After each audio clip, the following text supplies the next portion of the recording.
এই যে না বাবার বেটি, আমার পোলা কষ্ট করে টাকা কামাই করে আর সেই টাকা তুমি তোমার বাপের বাড়ি পাঠাও কোন সাহসে? আম্মা কথাবার্তা হিসাব করে বলবেন। আপনার পোলা কি আমার কিছু হয় না? সে আমার স্বামী হয়। আমি আমার স্বামীর টাকা আমি আমার মা বাপরে দিতেই পারি, তাতে কি হয়েছে? আমার স্বামীর উপরে আমার অধিকার নাই? স্বামী হয়? এই স্বামী কি তোমার বাপের বাড়ি থেকে নিয়ে আইছো? হ্যাঁ, আমার পোলারে আমি 10 মাস 10 দিন পেটে ধারণ করছি, আমার পোলারে আমি মানুষের মতো মানুষ করছি। আমার পোলার প্রতি অধিকার শুধু আমার একলার, আর কারো না। অধিকার দিবেন না তাহলে পোলা বিয়ে করেছেন কেন? খুঁটি গেড়ে রাখতেন খাম্বার মতো পোলারে। পোলারে বিয়ে করামু না, বিয়ে করার জন্য কি মাথা বেঁচে দিছি? মা, তোমরা সাত সকালে কি শুরু করছো? আবার ঝগড়া শুরু করছো? দেখো দেখো তোমার মার অবস্থা দেখো, মাত্র 2000 টাকা আমি আমার মারে পাঠাইছি আর তোমার আম্মা যাতা বলতেছে। হায় রে বোকা মাইয়া রে। হ্যাঁ, আমার পোলা আমার বিচার করবো? হ্যাঁ, যারা আমি পেটে রাখছি। এই দুনিয়ায় আপনাকে বিচার কেউ করতে পারবো না, কারণ আপনারা হলেন সেরা বিচারক। এই রীতা, তুমি কি করতেছো? থামো তো।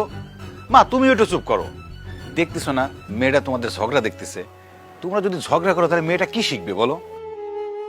সব দোষ হলো তোমার। কি বছর কাজ করো যে মাত্র 2000 টাকা বাপের বাড়ি পাঠাইছি, এর জন্য আমার এতগুলা কথা শুনতে হইতাছে? বেশি করে টাকা ইনকাম করতে পারো না? আরে বাবা, ঝগড়া করতেছো তোমরা, আর দোষ হয়ে গেল আমার ইনকামের। সারাদিন কত পরিশ্রম করে ইনকাম করি সেটা তো তোমরা বোঝো না। আমি ইনকাম করি দেখেই কিন্তু সংসারটা চলে। যা ইনকাম করি সবই তো সংসারের পিছিয়ে খরচ করি, নিজের জন্য তো 2 টাকাও রাখি না। খোটা দিতেছস? হ্যাঁ, আরে বাবা, পোলা বড় হইলে সংসার চালাবে, এটাই নিয়ম। আর তোর বউ তো ঠিকই করছে, বেশি করে টাকা ইনকাম করতে পারস না, তাহলে তো এই যে কষ্ট করে আমরা 2000 টাকার জন্য ঝগড়া করা লাগে না। মা, এই যুগে সৎ পথে থেকে সারাদিন পরিশ্রম করে টাকা ইনকাম করা যে কত কষ্টের, সেটা যদি তোমরা বুঝতা।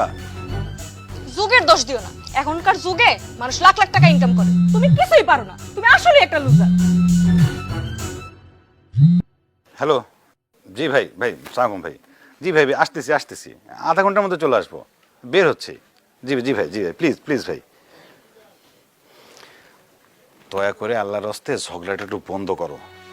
মাইয়াটা দাঁড়ায় কি ভাবতেছে? বাবা, আমি আসি। আচ্ছা বাবা। টাটা। একটু শান্ত হও, চুপ থাকো সবাই। বৌমা, দয়া করে তুমি তোমার বাপের বাড়ি একটা টাকাও পাঠাবে না। তুমি যদি তোমার বাপের বাড়ি টাকা পাঠাও তাহলে কিন্তু আমার সে খারাপ আর কেউ হবো না। মনে রাখো। আমার দরকার পড়লে আমি 100 বার পাঠাবো, তাহলে আপনি কিছু কইরা দেখায়। কি?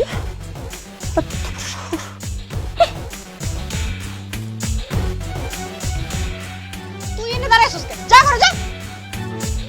দাঁড়ায় তামসা, জীবনটাই শেষ হয়ে গেল।